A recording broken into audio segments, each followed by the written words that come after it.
అదే RTV app వార్తల్ని క్షణాల్లో చదివే అవకాశం ఉంటుంది. ఒక న్యూస్ పేపర్, ఒక టెలివిజన్ ఛానల్ మీ చేతుల్లో ఎప్పుడూ ఉంటాయి.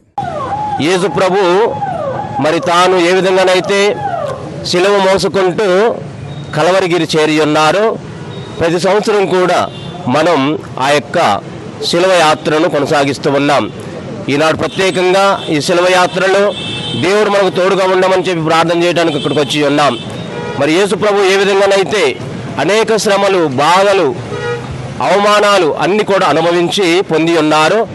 మరి మనం కూడా ఈ యొక్క శిలువ యాత్ర ద్వారా ఆ ప్రభు యొక్క శ్రమల మరణాన్ని మనం ధ్యానించుకుంటూ ఉన్నాం.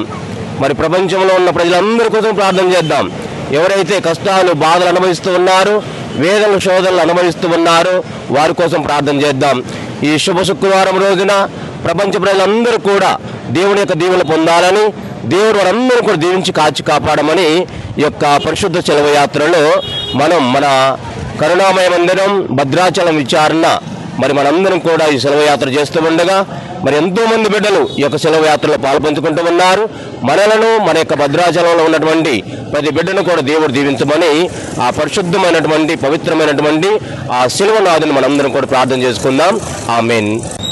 దేవుడు లోకమును ఎంతో ప్రేమించి తన ఏకైక కుమారుని మనకు ప్రసాదించాడు.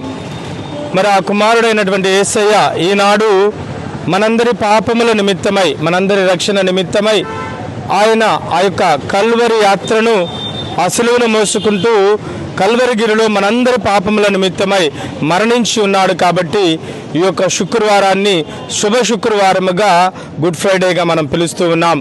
మరి ఈ యొక్క శుభ శుక్రవారం రోజున మరి భద్రాచలం విచారణ కరుణామయ మందిరం మన సంఘమంతయు కూడా ఈనాడు ఆ కల్వరిగిరిలో దేవుని యొక్క యాత్రను జ్ఞాపకం చేసుకుంటూ ఆయనతో కలిసి ప్రయాణం చేస్తుండగా దేవాతి దేవుడు మనందరిని దీవించాలని, మనందరికీ ఆయన రక్షణను ప్రసాదించాలని విశ్వాసముతో ప్రార్థించుదాం.